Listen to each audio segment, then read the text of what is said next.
And live. Yay. Okay, cool. Yay. You're like, all right, this is awkward. That was Uh, very I professional suppose and this is the then time, indeed. Like, I guess this is what's called being experimental and trying to push the boundaries of podcasting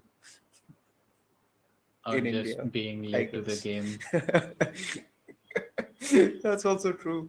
But I guess this is about the point at which we should probably do introductions. I think so. All right. You want to go ahead? Sure. Hi, I'm Harish. I play with phones All right. and a lot of other things. That's what she said. Damn it. Sorry. We haven't done one of these Hello in a and while, so welcome. Yeah, it's been a little over 1 year. yeah. Okay, I'll go. Uh, Hello and welcome to the Untitled Gadget Podcast. We are now in season 3, and why we're being a little awkward is because we've usually done this only on audio, and doing video live streaming is new for me. And I don't know about Harish. Like maybe you do a bit of video game streaming. I know actually used to do that a lot, uh, but we're back, and we're trying to do something a little different. We're going to do these as live videos every week, Saturday. Hopefully, we stick to the 12 o'clock time. But Twitter is going to be the place to know exactly when we're going live. And once we figured out the flow a little bit, we will try and get in more from the audience. The audio podcast is going to stay as well. That's not going anywhere. Hopefully, Yeah. you're still subscribed to the podcast or wherever you get your podcast. So that be that like Spotify, uh, Pocket Casts, Apple Podcasts, wherever. Like it's everywhere. So if you're still subscribed, thank you so much. Appreciate that. And yeah, we're going to be there as well on audio. But yeah, this is something new that we're trying out. And yeah, your host, this is me, Dhruv Bhutani. You've probably read my work on Android Authority, and you know me from the podcast. You've probably subscribed. I mean, at least, like, come on, if you're listening to this episode, you are probably a subscriber. And Hello. joining me is Harish from Android Central. Yay. We're covering all the Android bases. We should get someone who writes at Android Police. Do you know anyone there? I think so. The Okay. We'll have centralized some of police those. authority. Yeah, we'll have some of those guys over once and then we'll be like, yeah, all the Android sites covered. So, yeah. Yep, sounds good. All right, Harish, what are we talking about this week? A lot has happened this week for sure. Twitter On went the into software and meltdown AI. with with all the Samsung faking the moon shot, moons. Well, so Samsung has had this cool feature where you point your phone at the moon and you hit Mhm. the 100x zoom, space zoom as they call it. It would, you know, take this really beautiful photo that's very well rendered without any artifacts, and Mhm. they've had that for a few years. And then the S23 Ultra also has it, but a guy on Reddit proved quite scientifically that it's just a fake image, and they're adding a lot of other details to it to make it look like the moon, because he just took all the detail out of the shot and then put it on his monitor and then went all the way across the room, took a photo of it from his phone, and then it basically added in all that detail back. So yeah, that led to a whole lot of controversy. Everyone was like outraged. Oh my god, my phone isn't taking a photo of the moon. This is just fake. Yeah. Didn't MKBHD replicate that experiment? I think he tried to shoot a desk lamp or something from across the room, and it sort of just superimposed the details of the moon on it. Yeah, it works with any sort of circular object, I guess. And it's But in hilarious. your opinion, is this good or is this bad?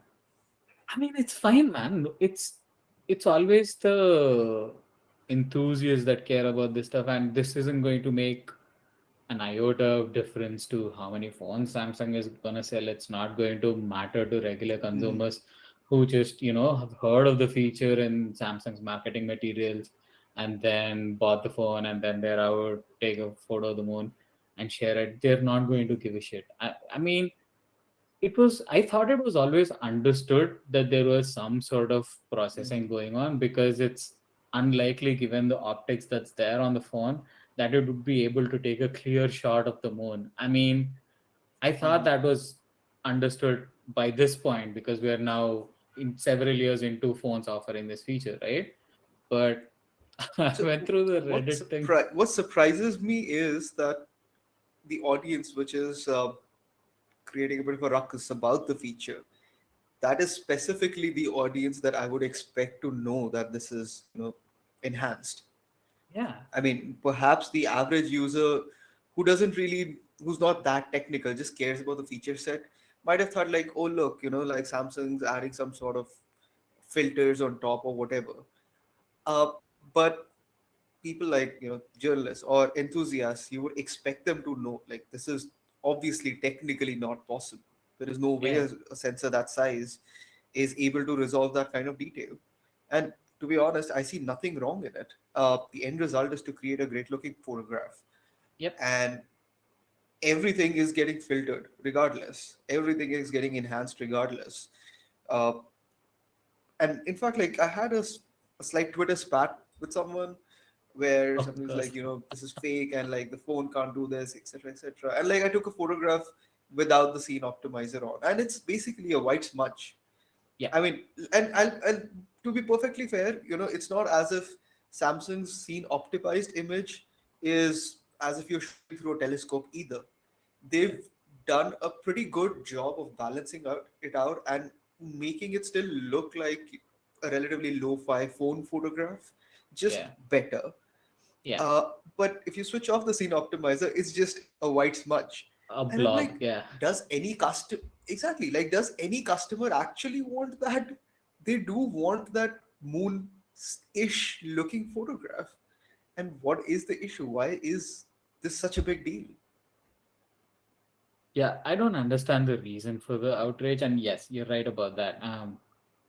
I thought the folks that actually gave a shit would know enough to understand that it's not possible to take, authentic images of the moon. But I guess this is just an easy way to stir up some controversy. And Samsung, being the biggest Mhm. player, is always it's always good to go after a brand like that, because they also advertise the feature quite heavily in their marketing. So it's easy to say, haha, you're wrong there, you're misleading customers, all that nonsense. And that's been going on for what now? Just over a week. So yeah, it's, controversy is always fun as long as you're not the brand, I guess. But see, that's it. I think for me, it brings up a very interesting debate.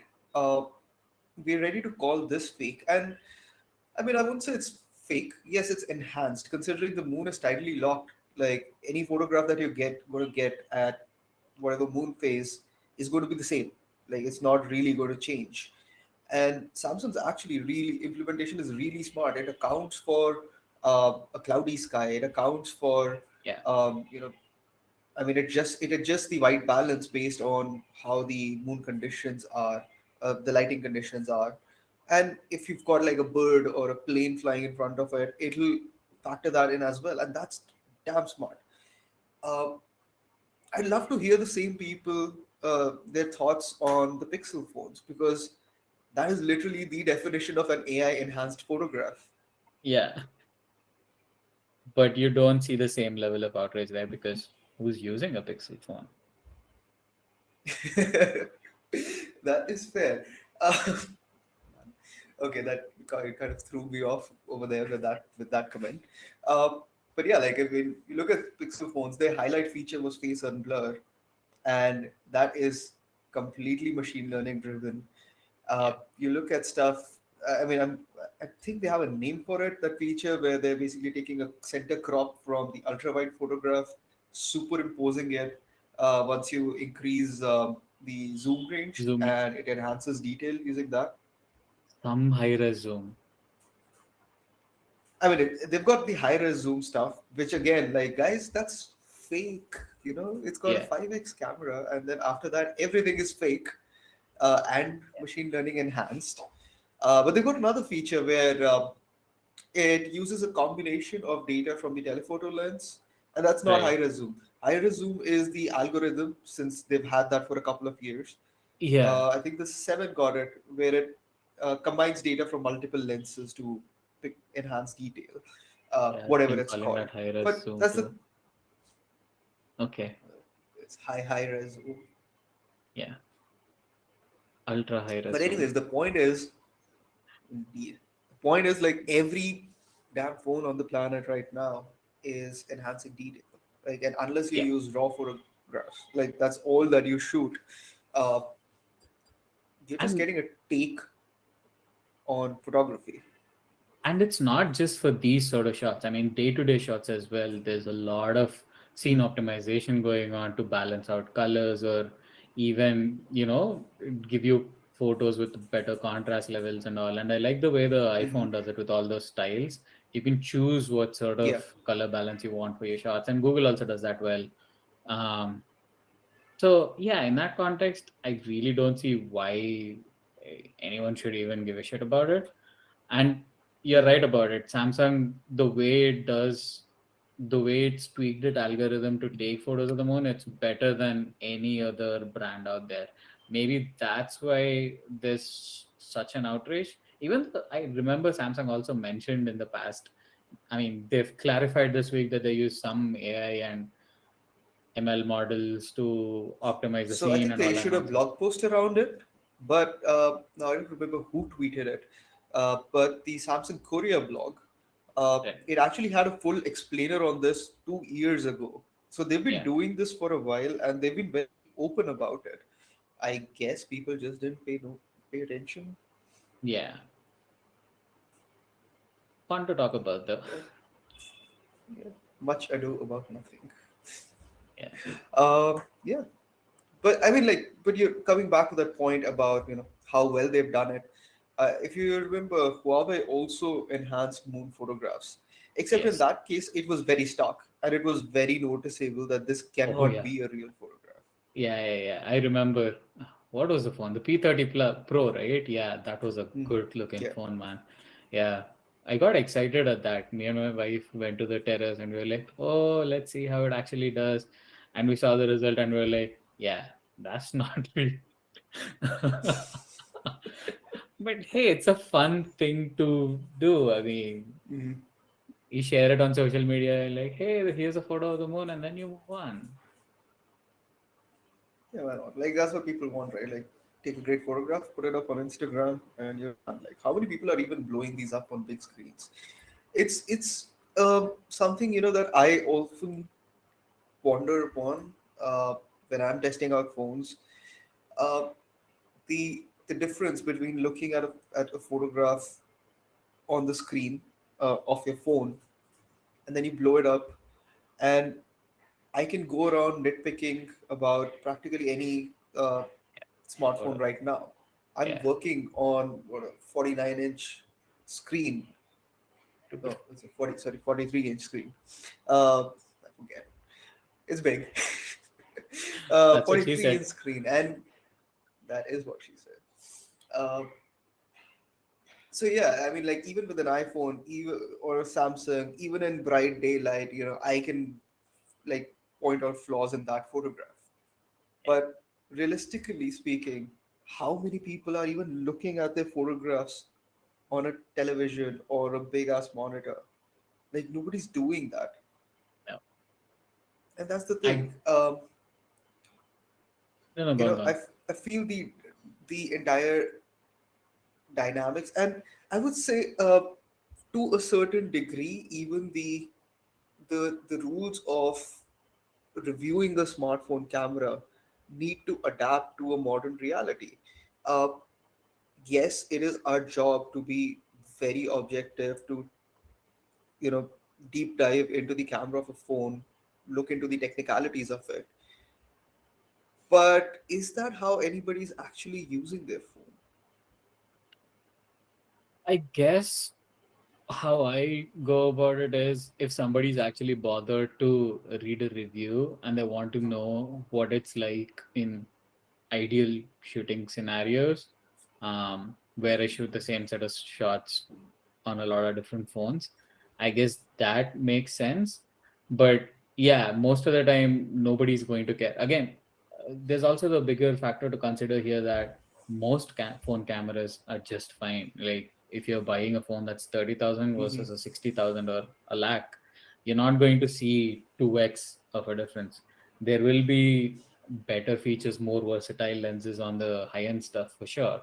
Hmm. But when you're talking about most situations, image quality is largely okay, given that everybody's just Hmm. looking at it on tiny screens anyway, the resultant shots. So in that context, yeah, there does, I mean, it makes sense to reevaluate how photos are taken in a review to have it, And line viewed. up with real world use. Hmm. But Yeah, yeah, indeed. I mean, a while back, I posted a photograph on my Instagram. It's a photograph of my study, yeah, and in my opinion, it's a stunning photograph. Like I mean, everything from the warmth, the saturation, everything. And I shot it on an iPhone. I shot it in RAW, lightly edited, nothing much going on over there. And I mean, in my mind, like the ease of taking that photograph versus my SLR was insane. And then I tried the same thing with my SLR, and the sheer amount of editing needed to get to a similar point. But that's not the point. The point is like the moment it looked incredible on my phone screen, and then I blew it up on this huge ass monitor, and it's very evident that this is a phone photograph. Like it starts breaking apart yeah. immediately. And I mean that's where this entire mental argument sort of started. Like on one hand, yes, this is a phenomenal photograph, but I guess like we should we even consider how big you're blowing it up, scale of it, etc., etc. So many things, and everything's just AI enhanced, and it's incredible how photography itself is Well, evolving. yeah. Yeah, that makes sense. I've had the same issue too, particularly when shooting video, right? Like if you want to take a video of Hmm. something, and I was like, we have a nice camera, let's shoot a video with that. And the amount of effort it took to set that up and connect a mic to Hmm. it, and then the damn thing would not work. So we had to troubleshoot why the mic wasn't working. Yeah, I wasted easily 30 minutes on that, and then I was like, fuck this. So I just hooked up Hmm. the iPhone on a mount, and then we finished shooting whatever video we wanted to in like 10 minutes. I'm like, this is easily a few orders of magnitude less cumbersome. And even if the video isn't going to turn out as well, I really don't care, Hmm. because whoever I wanted to see isn't going to see it on a Hmm. 27-inch Quad HD monitor or a 4K monitor or TV. They're just going to see it on their phone. So Hmm. yeah, but for shots that I take for products that I'm reviewing, I still use the DSLR, well, the mirrorless, because it gives me a lot more flexibility to edit. And that's the only reason I do it, because it's just the the headroom is more, the way I Yeah, get to tweak yeah, photo absolutely. to making. Yeah, that's the only reason. Because other than that, for professional use cases, for any other thing, yeah, man, just shooting with your Hmm. phone is absolutely fine now. I think like a second aspect which comes in for me that I factor in why I prefer to still carry my SLR with me is simply like, and that's I guess true for both of us, are archival data hoarding, best quality mentality. If I'm capturing a moment and I have the right tool on hand at hand, I would want to capture it in the best possible quality, uh, Yep. even if it's a little more cumbersome. Uh, I mean, we're at a point where I would say most people, if they're not actually sitting down and editing their photographs, and it is a pain to edit photographs, and like the entire process of offloading them to your like computer, managing it, And then it figuring is out where a to pain. store it after the fact. Yeah, yeah, yeah. I'm like literally sitting on around 6 or 7 terabytes of unorganized photographs at this point, Me too, man. and Me too. I'm scared. I hate it, but Yeah. it's there's only that much time that you have. and you want to simplify things, streamline things. Uh, but yeah, I mean, phones are where it's at, and AI is what is enabling it. AI and ML is what is enabling it, and just deal with it.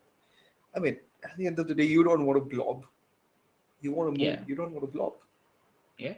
You want to flex that you have the S23 Ultra, Yeah. and you don't want to take blobby photos with that phone. It costs a lakh and a half. Cool. I think we've ranted enough about the S23 Ultra's moonshot.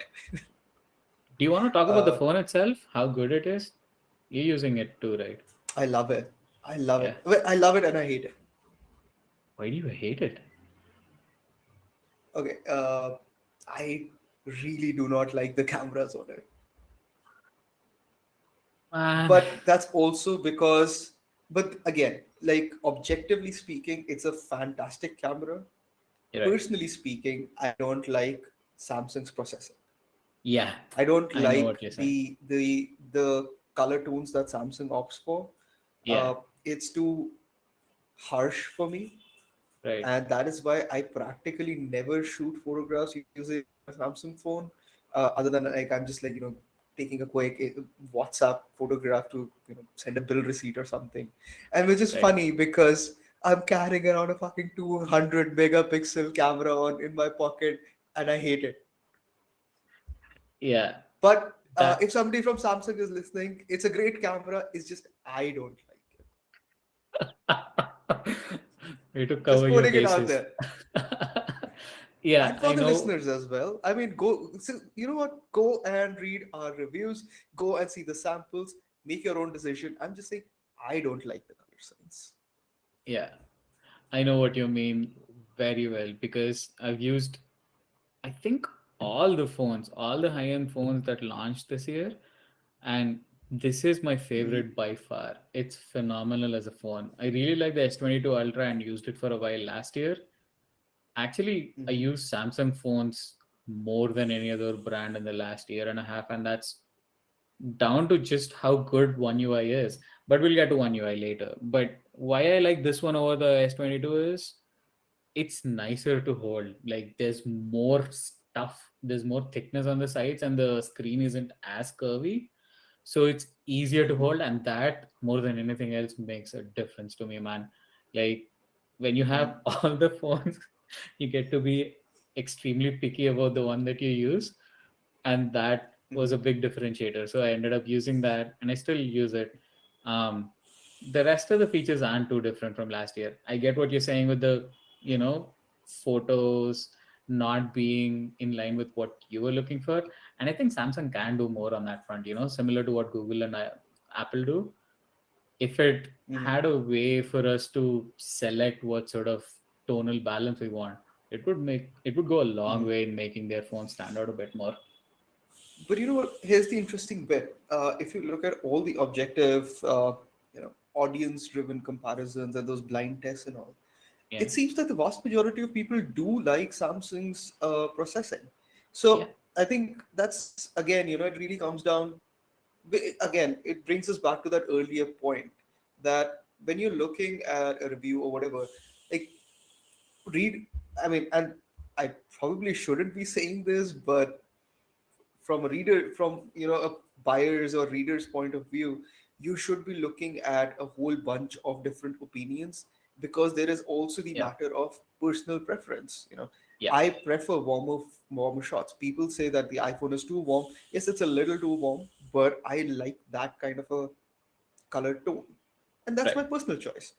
yeah, And the Samsung is objectively great. Clearly, like, it wins out on, I would say, 90% of all those blind tests. yeah, Uh, but I still don't like it. And that's what matters. yeah, absolutely does. And I understand that too. I routinely send photos that I take with the phone to my sister. She uses an iPhone, and she's like, "How did that come out so well?" And I'm like, "Yeah, you should switch and all." But I understand. And as to why their photos look so good, I guess it's just down to that really oversaturated, contrasty look that they've been doing for several Hmm. years. They've nailed that, man. I think other brands also try to Yeah. target that. Some of these Hmm. Chinese brands now aim for that oversaturated look and they go overboard with that a few times, and it's like, yeah, Hmm. you're trying too hard. Yeah, so this one more aspect about the about photography on Samsung phones versus say an iPhone. So at the moment, my iPhone is my secondary, the 14 Pro, Yeah, and this is an interesting point again. It's something that Ben Sim from XDA he brings up very often on Twitter, and that's HDR and HDR processing.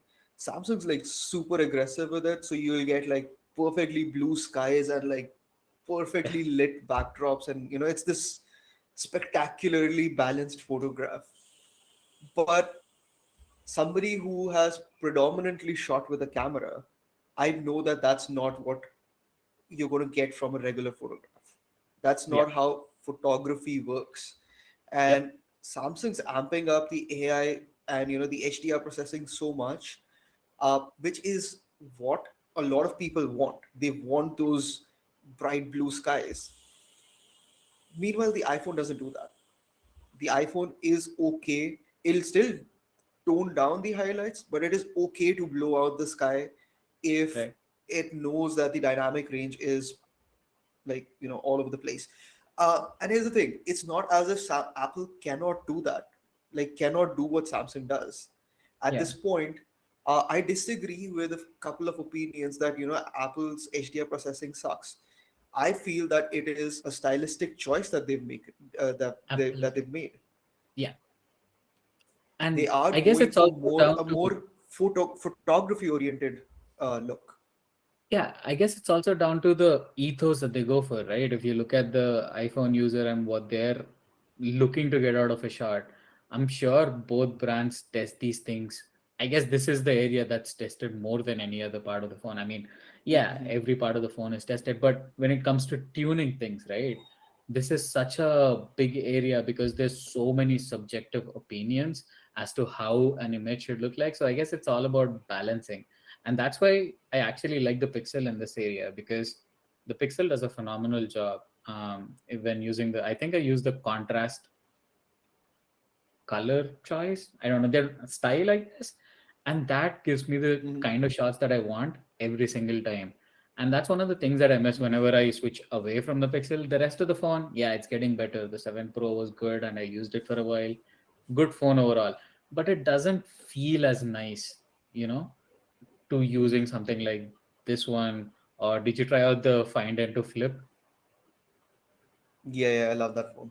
That's such Got a it right here. fun device, Flippy man. board. That is just so And good. I love the finish of the Yeah, phone. It's just so nice. It's so nice to hold. It yeah, So I'm personally conflicted, and we should probably do an episode on this next week. But I'm personally conflicted about the flip style form factor. I The one thing that is missing for me is that it should have some sort of a spring-loaded mechanism. I still think it's not so easy to open up the phone. It takes too much effort to open up the phone. but it's But that's it. significantly easier than Samsung. Like, I've used both. It I is. It's have, still not there yet. but it's close, man. It's really close. And the crease, like how invisible that is in daily use, just does it for Yeah, me. yeah, yeah. If Absolutely. only No, that they've thing done a had a really better good wide job with angle it. lens. Yeah. So I feel like, and we'll talk more about this next week. But it's not an Oppo problem. It's not a Samsung problem. It's just something that I would like. If you remember the old school, the actual flip phones, Yeah. there used to be this moment after you would, pull about 30, 40 degrees or so, where it would basically just snap back open. Yeah. That's what I want. That's what I But that, miss. but they're trying to do that flex form stuff, right? That won't be feasible if they added Hmm. a spring to it. The whole idea of, Yeah. having that soul, having it partially Except like I'm open not so going that to you can use take it shots. like except see those it's like those flex forms are great, but it's not as if anybody's going to use them regularly. I want that I do ease of all the just like time, snapping it open. but it's so Okay, much fine. fun to use. It is fun to use. You get a It is a lot of brilliant cool phone. angles. And I kind of like the primary camera. Like it's not going to win any photography awards. It's not going to become camera phone of the year for sure, but I like it. It's not bad. I mean, for the form factor, it's not bad. like you said, a better ultra wide would have helped though. Yeah. But anyway, going back to the Samsung and cameras, yeah, I guess it's down to. It's also the fact of we also have to consider loyalty, right? Like if you look at a Samsung buyer who's interested in the Galaxy S23 Ultra, they've been with Hmm. Samsung for a while. It's not like some dude has been using an iPhone from the iPhone 3 or something and then 3G and then switching over to Samsung. That's not the case. There's Hmm. probably very few buyers that switch, and even if they do, they'll have an iPhone as a secondary, stuff like that. So it's down to both. So I guess that influences each brand's decision when they're tuning the cameras for the next generation Yeah. because they know that their customers like shots to be in of a certain nature, and I guess they just carry on. Hmm. And Yeah. this is why I Yeah. like what both Apple and Google do because with both Hmm. brands you get a choice as to how you want your shots to be, and that Hmm. to me more than anything else makes those phones stand out from a camera point of view. Yeah, they all take great photos and all, but the freedom to select, the tonal balance and all that sort of stuff, it's really good. Yeah. Yeah. Absolutely. So it's also interesting. I used the iPhone 13 Pro a fair bit, and then like I moved on to the 14 Pro, and for me, there has been a change, like a very noticeable change in how Apple is also processing the photographs. It is moving to a slightly more, I would say, I won't call out like Samsung in particular, but I would say Android style of processing. There's a little more sharpening. It just pops a little more. Yep. Um, I don't like it that much. Uh, so But here's the thing. So I'm like literally like going to be publishing the a long-term review of the iPhone 14 Pro this weekend.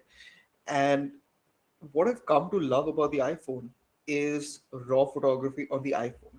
And it is leaps and bounds better than I would say anything else on the market. The sheer dynamic range in those photographs, it is incredible how much you can push it. I mean, I use an A73 Right. SLR, uh, mirrorless, and I think that's got like 12 stops of dynamic range to mess around. I can't put a number to it, but I mean, I would say the iPhone's photographs can realistically be pushed to at least 5 to 6 f-stops, and that's incredible. Like, um, I mean, I'm able to get so much more detail out of shadows, uh, the color balancing, everything. And I've used RAW mode on so many other phones as well, and somehow nobody else gets it right. Like, I think it's just that mix of pixel binning and the huge ass sensors and like bringing it all together into this binned raw file. Somebody Yeah. somewhere down the line is messing up.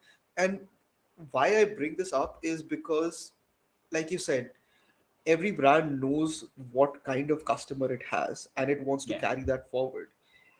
Uh, there is a subset of Samsung users which is pushing photography and like going all out with pro mode and using these raw photographs. But by and large, and that's my opinion, that for Samsung, these are marketing points to sell.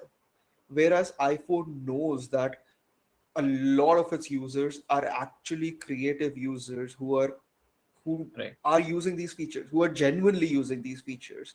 And it's no longer just a marketing point, it is a point of usability. And it shows in, um, that Apple has actually put in a lot of effort to make sure that RAW mode works exactly how it should.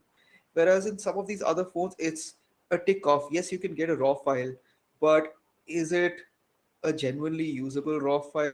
I'm not so sure.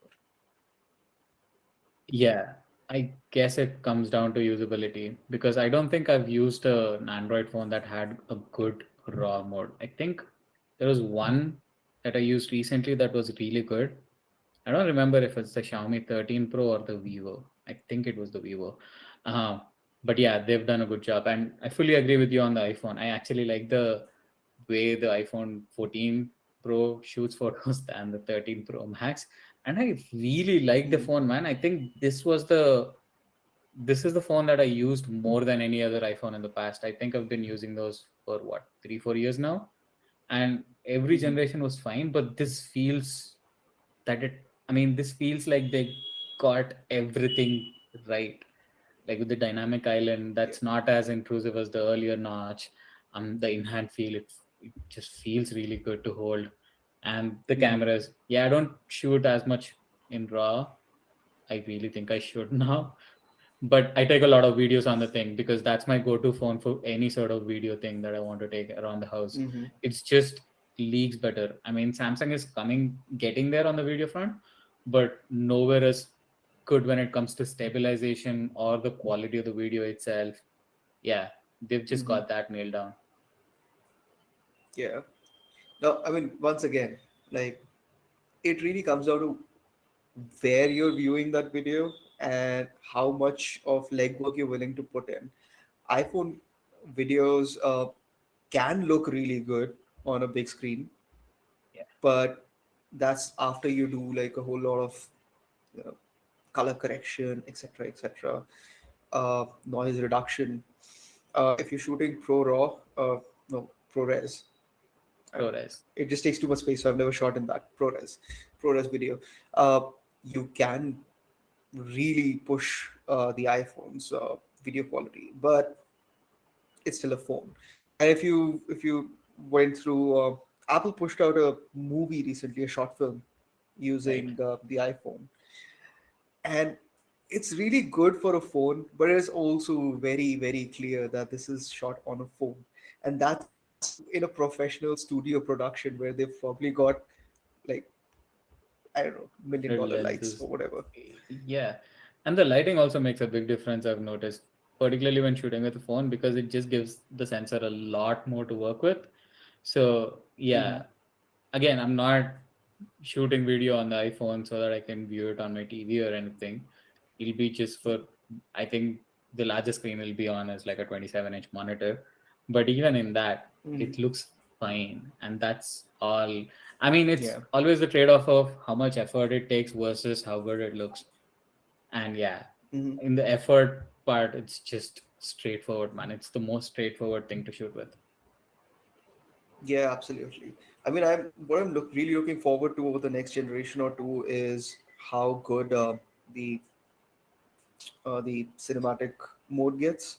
Like once they Yeah, can figure out how to truly nail the background blur, yeah, that's where like I feel that I personally will really start questioning the need to use an SLR and lenses for videography. It'll that's pretty much my only gripe, and I won't even call it a gripe. Like I know it's getting better year on year, and it's just a matter of computational speed catching up, um, and the algorithms catching up, and that'll happen soon enough. yeah, But yeah, that's about it. Like once that is done, for all practical purposes, you have a perfect cinematic camera in your pocket, yeah, which will cover 99% of the average guys, or even like I would say a prosumer's use cases. If you're a yeah. professional, you're not going to use a phone, and that's okay. You know, but even if you want to create a hobbyist cinematic masterpiece, your phone should be able to do it. Yeah, and this is where generally brands like Apple and Google have a big lead, and they'll continue to build on that lead because they're able to push out these ML use cases on phones. And you won't see that. Well, Samsung is doing it now because Samsung can just throw Hmm. money at the problem and come up with a solution, but it's the only one that can do so in Android. All these other brands, they have really good sensors, they have a lot of cool algorithms that work really well, but when you do something challenging, the shortcomings are very evident. So when you try to take a photo of a moving object on any phone, right, it's always more often than not just the pixel that produces a shot that's actually usable, Hmm. or in some cases the iPhone, but that's it. Like even Samsung, the S23 Ultra fails at that, and any other Chinese phones I've used this year, they just don't. They just give you a blurry mess. So I guess these are the sort of things that matter in daily use, and Yeah, I guess that's the biggest differentiator. So whenever I recommend, somebody getting a phone, I ask what sort of shots they take, and they're like, okay, we like to take Mm-hmm. photos of our kids and all. So I'm like, just get a Pixel because the Pixel is the best at that, and it will continue to get better at that. Mm-hmm. Yeah. So yeah, I don't Yeah, like understand. nobody with kids or pets should buy a Samsung phone. You will never be able to No. take a still photograph. Yeah, and that's the thing. So I like using all these phones from all these Chinese brands, but then I'm like, do you understand what the intended use case is going to be? It's always going to be shooting at home, and it's going back to what we were talking about, real life use cases. I don't think some of these brands think about that as much when they're testing it in their camera labs. We've been to their labs, right? We see the sort Mhm. of use case. I think Yeah. they should add some of that real world testing into there to come up with a better lens, Hmm. because the hardware is the same across phones. I mean, if you look at the hardware, the Pixel should be at the bottom of the pile, but it's what you do with the hardware that matters. And in this area, yeah, I guess the folks that innovate on the software and tuning are coming out ahead. And like that's so interesting to talk about though. Like if you think about it, uh, all the marketing, all the features, the new features. I mean, let's be honest, phones are pretty much a relatively static property at this point.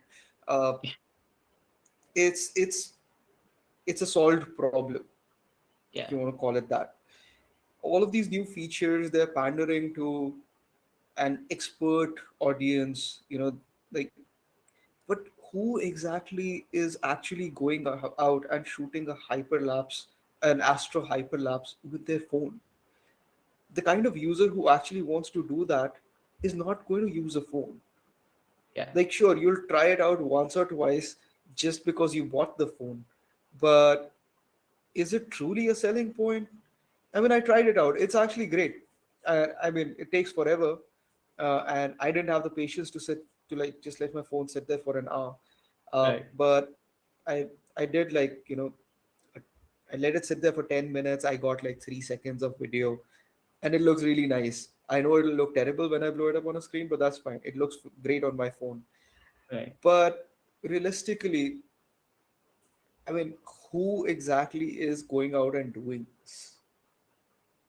Yeah. And I would rather brands focus on, everyday use cases. The fact that a 1.34 lakh rupee phone still struggles with taking photographs of a dog, that to me is a bigger problem to solve than taking photographs of stars. But that is a hard problem to solve. So brands don't do that and then focus on all the other bullshit gimmicks. Hasselblad integration. I really don't understand the Hasselblad stuff. I really don't see what it's actually adding, because you've used the OnePlus 11, right? And Hmm. you've used the 11R. Like, the main camera on both is basically identical. There's no difference. There's some details, and shadows are handled a little bit differently on the 11, but 90% of the resultant shots you won't notice any kind of difference. So I'm like, what is the point of putting all that money there and doing that? Hmm.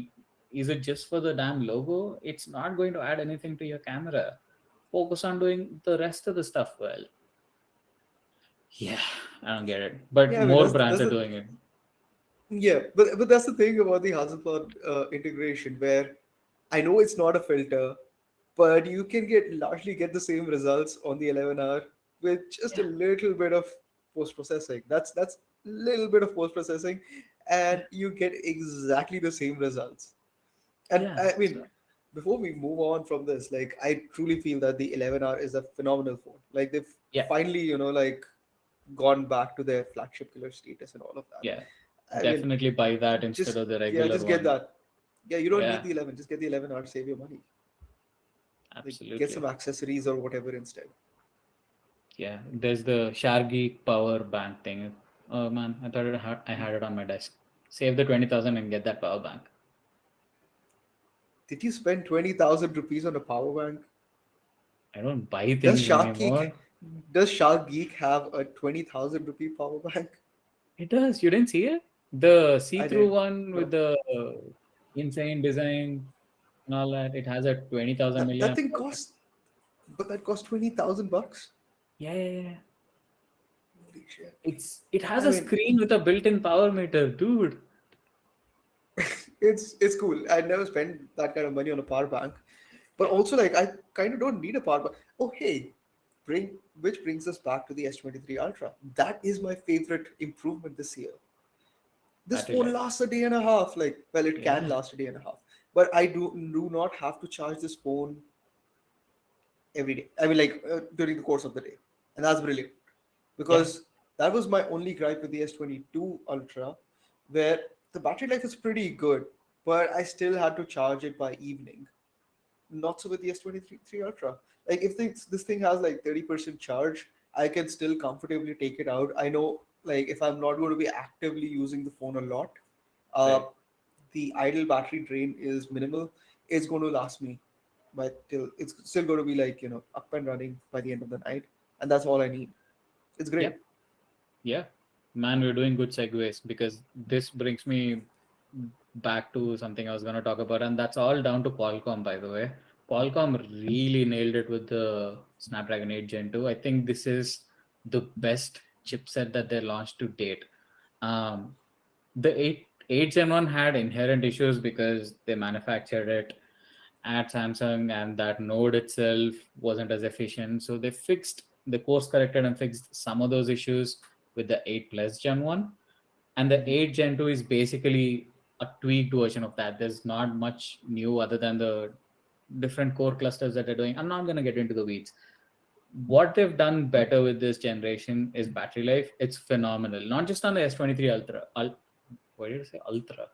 Not just on the S23 Ultra, but every phone that has it is significantly better than its predecessor that, either was running the 8 or 8 plus Gen 1. It's phenomenal. Like you don't see that sort of generational switch year on year, right? But Mhm. we're getting that this time. And that's incredible to see. And yeah, I really like what Qualcomm did. I'm actually excited for the 7 SD7 Gen 2 Mhm. fucking naming convention and see how it actually works because I've always been ambivalent towards their mid-range stuff because it felt like even they didn't give a shit. They were like, okay, fine, this needs to go on a sub $600 phone. Okay, here you go. We'll lob off a few cores. We'll take off a few shaders on the Adreno. Have at it. But this time it actually feels like that will measure up to maybe flagship tier of a few years ago. So that's exciting. And the other area where they've done really well is sustained performance. These things don't throttle as early as they Yeah. used to in the past, and that makes a huge amount of difference if you're gaming. Any game, it it's not going to overheat. It's not going to give you any kind of lag, and that's just been a delight to use this year, man. And this is across the board, not just Samsung, OnePlus, Xiaomi, Oppo, although Oppo used the Dimensity in that, and Vivo didn't. Well, OnePlus, Xiaomi, and Oppo. Oh, one. Goddamn. Samsung. So many fucking Samsung. phones. Yeah. Yeah. No, it's a great chipset, and if I mean I know like there'll be changes and improvements and everything, but like this year's series of phones, like if you're looking at buying something that's going to last you a while, this is one of those years where it makes sense to extend your budget a little bit and get one of these 8 Gen 2 devices because it's that good.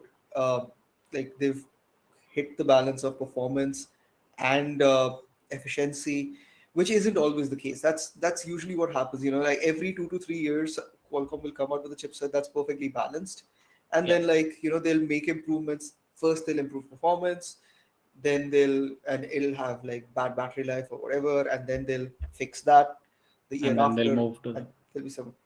Yeah, Yeah, they've but this is basically one of been doing those. the. Go on. Go. No, no, please go ahead. No, they've basically landed on the whole Intel's TikTok cycle after Intel moved away from it. So it's been fun to Yeah. see. But yeah, they've nailed both facets with this generation for sure. Yeah, like exactly. So this is one of those years where, uh, if you've been on the fence about like, hey, I kind of want to buy that phone, but it's a lot of money. This is one of those years where you should consider stretching your budget a little bit, go in for the 8 Gen 2 phone, uh, and make it last because it will last. Yeah, absolutely. And another thing brands are doing better this year is software updates, so it will actually last. Yeah. Though I still feel that like battery drain on 5G is still bad. I've actually switched off 5G on my phone. I know everybody like cries about like, oh, 5G, 5G, I want 5G on my phone. Personally, I haven't found a use case for 5G. Yeah, we Uh, don't have the good 5G and anyway, so I don't know. I guess it's just down to folks who want to, see all that bandwidth over cellular. I guess that's the only reason. It's that joy of, I mean, hey, finally over 100 megabit. I get like, yeah, I get like 500 or 600 down in my area. And I'm Yeah, like, I'm just streaming Spotify. I don't need this. And to yeah, be fair, like, I mean, I could stream 4K Netflix just fine on LTE. So unless like you're constantly downloading things, I don't. Yeah, sure. Like it's great. I'll just toggle on 5G if I need it, and that's about it. The only use case for me has been in high density environments where I'll often lose connectivity, data connectivity on LTE, right. but 5G will manage a lot better. And this is Yeah, something that I've observed a bunch of times when stuck in traffic jams. So yeah, I'll drop, yeah, I'll lose data connectivity on LTE. That's when I switch on 5G, and it's working fine. Uh, yeah, and for me, that's been one of the key improvements of 5G, but not enough. Like considering I'm perpetually in a Wi-Fi environment, yeah. and even if I'm out, most of the times I don't need 5G, so I just keep it toggled off. But do you see that much of a battery drain that you need to constantly toggle it on and off? It's the difference between having to make sure that, like, if I'm having a long day, Right, it's the difference between knowing that my phone will last the day versus having a little bit of, exactly. battery anxiety. Huh. Well, yeah, the whole density situation, yeah, is obviously going to be better with 5G because even though it's sub 6 gigahertz, you have significantly wider channels.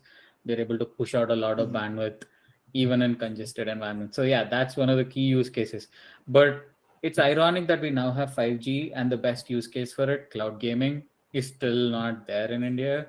And that's a bit of a letdown because I think Microsoft should have announced some sort of you know Mhm. thing where it rolled out because it has the servers to do so. I don't know what's holding Microsoft back because 5G is live in enough cities and it's seeing enough usage that I think we're ready for cloud gaming in India, and that would actually kick off the whole finding a good use case for it because that absolutely makes a difference in the US.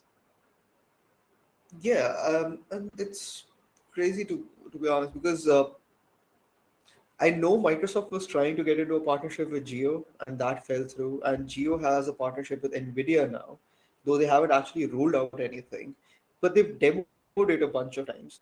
Um, but like, there's just not been any public rollout of any service, and cloud gaming in India would be the perfect fit for Microsoft, considering PC gaming like is the predominant kind of gaming in India.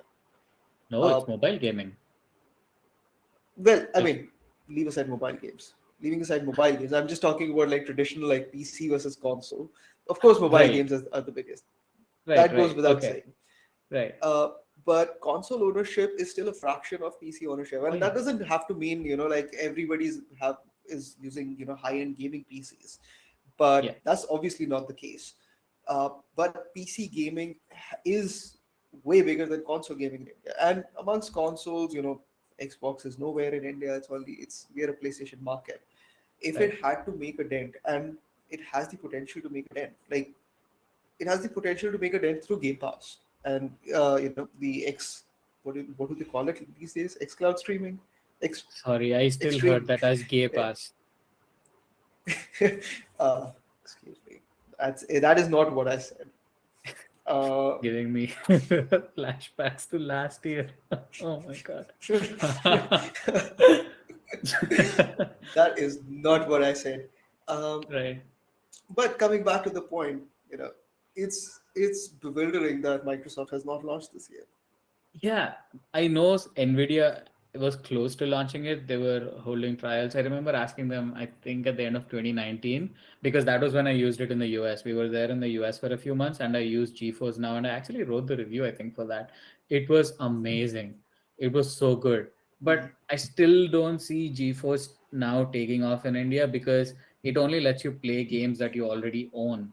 So that's Mhm. still going to be the barrier for entry, even considering that Steam in India, you don't pay as much for titles as other markets.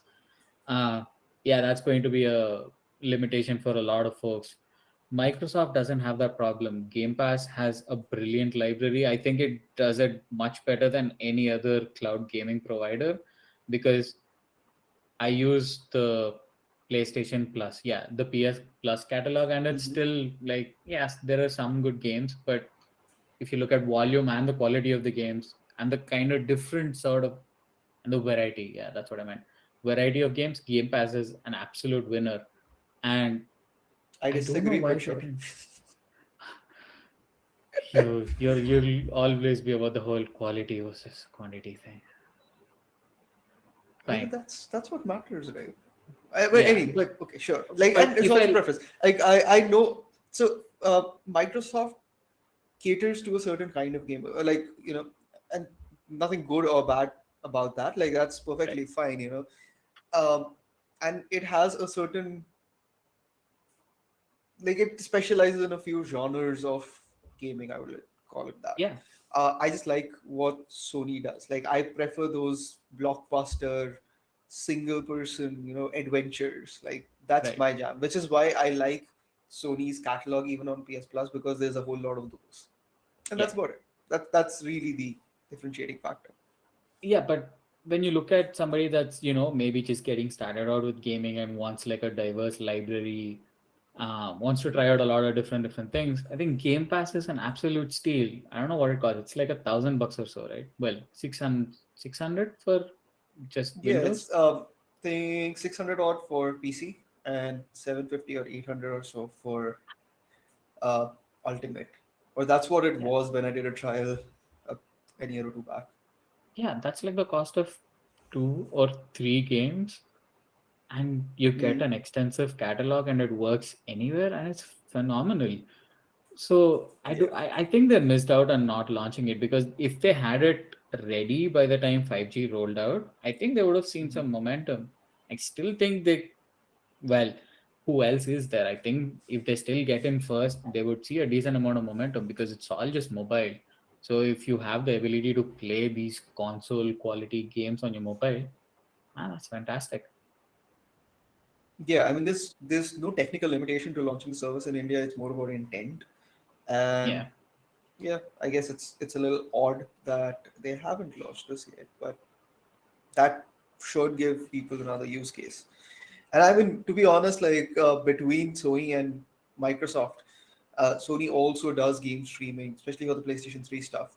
Microsoft library is more conducive for a market like India, which is mobile gaming first, Yeah. and like plays a lot of those shooters like Call of Duty mobile, and PUBG was huge in India. Yeah. I believe we were one of the biggest markets for the game. I think Uh, it's still the biggest, right? Or second biggest after China. Yeah, I mean, considering the Roughly. sheer number of people, it would likely be the biggest. But yeah, I mean, like Microsoft's library of shooters is like the perfect fit for a mobile audience. So yeah, I hope they end up launching Game Pass in India soon. The streaming service in India soon. I mean, I'm personally looking forward to it because I don't want to pick up another box like the Xbox. Uh, and there's just like two or three Microsoft games that I'm really intrigued by, and I would rather just stream them and play than Buy invest a in a whole machine. new console. Uh, Not so much about the affordability aspect of it, which is also obviously a case. Like if I know I'm barely going to play it, uh, I don't want to spend that kind of money on it. And also, it's just another thing that's sitting on my desk, which I don't want. But you should build a machine anyway. Like now's the best time to do it. I know you've been talking about it for a few years, but yeah, everything's Yeah, if I wanted to build a come machine, like, together. I mean, this is the time. It's the new Max, man. That's where things are. Ah, you're a Mac guy. Yeah, like I got a, a MacBook over there. I'm shooting this on an M2 MacBook Air, and it's brilliant. It's so good. Okay, fine. I think the only Mac that I was I mean, interested in was the like Mac I'm Mini. I'm not a PC gamer. Mhm. Yeah, because I'm switching Like to I the don't like RTX. the idea. Yeah, sorry. Okay. What don't you like about it? I don't like keyboard and mouse gaming. Oh, Like, I don't play with the keyboard and mouse. I mean, yeah, some shooters sure, but predominantly I use a controller. mhm. I mean, it's PC gaming requires a lot of intention, and most of my gaming happens uh, when I'm, just chilling out, laid back in bed, and on a 75-inch screen, and I'm not going to put a PC in my bedroom. Right. And yeah, like that's my kind of gaming, and I usually like end up playing games at like 2 or 3 in the night when I've like wrapped up everything else. Uh, and I don't want to sit on a desk and play games. Um, Yeah. and again, this, like, for all our segues, this actually circles back to that first topic that we were talking about, which is like personal preference. There is Yeah. like everything is a shade of gray. There is no right or wrong, like today when it comes to technology. Yeah, you have a point there, because I've been increasingly playing on the TV, that the PS5 is connected to the TV, and I think I played 4 times more games on the TV on the PS5 just because of the fact that it was just there. I was lying on the sofa anyway. So I was like, yeah, I'll just switch on the controller, see what's there, and then just play. Versus coming over to my machine and then pulling up Steam, Epic, GOG, and then seeing what game was there on what platform, and then downloading that. And then there'll always be the inevitable some sort of bullshit first time run issues, managing that, and that kind of gets a bit tedious. So yeah, lately I've been playing more on the PS5, and I was astonished at that. I found it. So Yeah, yeah, I which understand kind what of you're brings going for me there. yeah, which kind of brings me to another point, and like we're already over an hour, so we should probably look at ending this soon. Time flies, but if we really had to, uh, you know, put this down, I would say console gamers kind of won out last year, and I've got a brilliant reason for that. The success of the Steam Deck is proof that consoles are better. The Steam Deck is basically a video game console for PC games, Yeah, and everybody loves it. Every PC gamer loves it. Everybody that I know with a Steam Deck has been like, yeah, this is all that I play on now, and it's the convenience of it. Consoles were always about convenience. The technicalities matter to some users, yes. Like, yeah, sure, you can push more graphics on the yeah, PC. Sure, that's great. Cool, whatever. Uh, you can mod it, fantastic. Maybe like, when you're 25, you have the time for it. Not everybody in their 30s has the time for it. Not everybody. Some people do. But my point is, it's the sheer convenience. You played 5 times more games on a console. yep, You know, I did. you it's the accessibility of it. It is. Yeah, I didn't think about that. It's just how effortless it was. That I'll admit, because even starting the same game. So my wife and I were playing Hogwarts Legacy. So I played on the PS5, and she was sitting and seeing to see if the game was any good, and she really liked it. Both of us like Mhm. the whole Harry Potter stuff. So I was like, okay, fine, I'll set it up on your machine. So she also has a gaming machine. So I set it up on that, and the number of issues that were there in the game, versus Mm-hmm. how effortless it was to run on the PS5 was enlightening to see, because I guess it's also down to the whole iPhone versus Android, where iPhone, iOS runs extremely smooth all the time. There's no lag or anything because they just need to build it for one set of devices, versus Android, where Google has to do things for like a diverse set of form factors and devices and chipset configurations. I guess it's So also down to the whole iPhone versus Livestream is working well. Android. Yeah, I was just checking that out. So Anyway, yeah, so yeah, it absolutely makes sense. I remember you two, you and Akshay were talking all about this last year and the year before that, and it didn't make sense to me. But once I actually tried it out, yes, absolutely. I regret not buying the Steam Deck. I should have bought it last month. Yeah, but I'm gonna pick that up. yeah. I still don't have a use case for it. To be honest, I've been reading a lot about like an impending Switch 2. I'm not sure if I'm going to, just jump ahead and buy one day one. My Switch has been criminally underused. Uh, I think it was also the realization that I'm not the kind of gamer who, will, um, I don't know, take my video game console to the loo, I guess, because evidently a lot of people do that. Uh, Uh, the battery life isn't there yet for me to justify carrying it with me on a flight. Um, like, sure, Nintendo claims like 3 hours, at least like on the V1 it claimed 3 hours. The OLED I think does 4 hours, but realistically that's closer to 2 hours, and that's the case with the Steam Deck as well, right? Like yeah, real world battery life is like an hour and a half. yeah, uh, for the sheer amount of space these things take, I don't want to, dedicate that much space in my, carry bag or whatever, to one of these consoles. And I think, I for me, portable gaming was traditionally associated with the Game Boy Advance, the PSP, the PS Vita. Those consoles actually genuinely lasted 5 to 6 hours, which is a decent amount of time, between places. I also wouldn't sit down and play video games for like 5 hours. right. So yeah, um, unless Nintendo's able to push this up to 5 to 6 hours, I guess. But again, that's not going to happen because they have to improve the processing, the graphics capabilities. The Switch is really dated at this point. Uh, Yeah, for a lot of these games, like even got a Pokemon, like I have a hacked Switch, yes, like no, I have no problems in admitting it, and like that's predominantly for two reasons. One, so that I can connect my DualShock to it, like my PlayStation controller to it, right. and play. Because I predominantly play it on the screen. And two is to overclock it because that helps massively with the frame rate issues.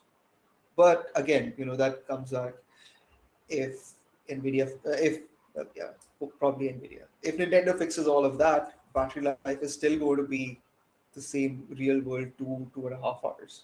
Yeah, and it's a hard one to do because gaming is inherently hardware intensive. So the only other Mm-hmm. choice is to put a bigger battery on it. I mean, there's no way Mm-hmm. around, getting efficiency when you talk about gaming. That's why I was actually interested in looking at the Razer Edge, but then I was like, what games do I play? It's Android. Yeah, I mean, personally, for me, like portable gaming has emerged more in the form of just getting one of those telescopic controllers and using it with my phone. And it's not something that I do too often. What I'll do occasionally is that I'll just use remote play on the PlayStation and Right. log into that. And it works pretty well for what it is. I wish they would allow higher resolutions, but it's fine. 1080p on a phone is It's a, fine.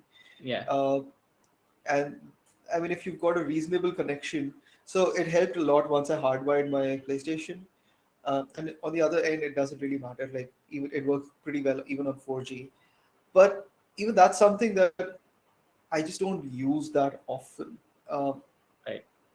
Like it's fine. What I mean, controller do you use though I think for your phone? I've got the, what's it called? It's sitting right there. Yeah, I'm just gonna scooch over and bring it over. And these things are like they have like really complicated names. Oh, it's the Game Sir something something. The one with the Peltier cooling system. Okay, yeah. So that's the X3. So yeah, I'm getting that as Yeah, the well. X3. Yeah, it's pretty Okay. decent. The buttons are still a little Chinese. And I wish this fan was removable because this is really stupid because it doesn't take power from USB, from Yeah. USB-C from your Yeah. phone. Yeah. So the only way to use this fan is if you It's connect like it plugging it in. to an external power supply. And this Yeah. thing is supposed to be a portable controller. So for me, it's a little dumb because if you want, like, sure, this might be for an audience which is like, just gaming a lot of their phones, but then also give me an option to remove it if I want. Just I use think poker you're pins picking for up power. audio from your earbuds. Is it? Oh no, it's fine now. Right. No, no, you could. Or I probably just pushed back a little too far. But yeah, what I'm saying was that either give me an option to remove this fan Yeah. or don't do this dumb thing where you've got two USB-C ports, one for power and one for the fan. Ah, no, I Like didn't. I'm I did not not think that it then wasn't removable. I'll get the X2 Pro in that case.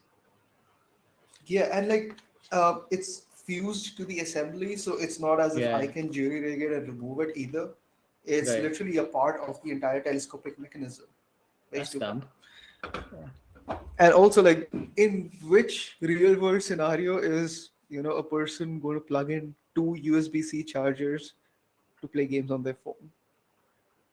Yeah. Like, just Not gonna. use one USB-C connector and like send power both ways. It's kind of dumb, but it's not a bad controller for what it is. Yeah. But summing it up, cloud gaming needs to come to India.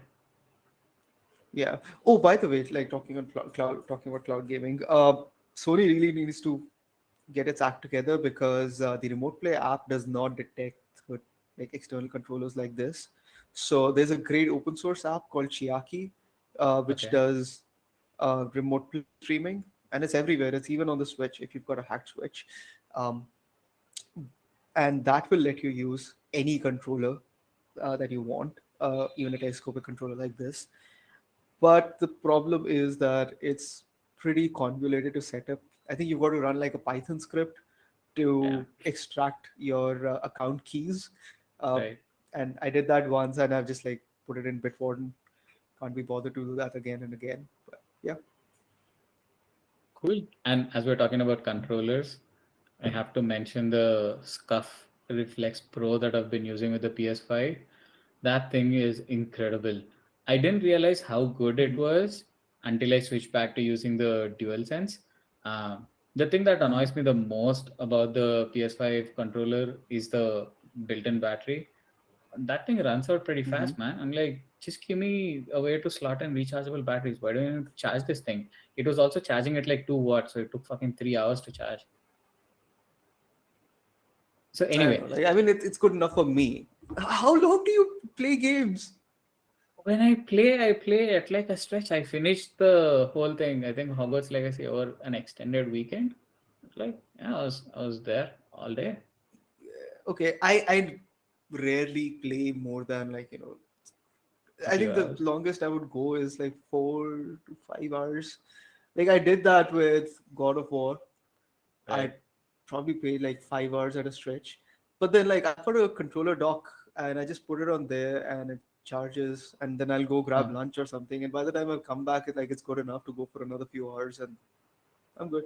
Okay, I'll get a dog. But anyway, the controller, because I switched between the DualSense and this one, I saw the difference. Hmm. It's amazing.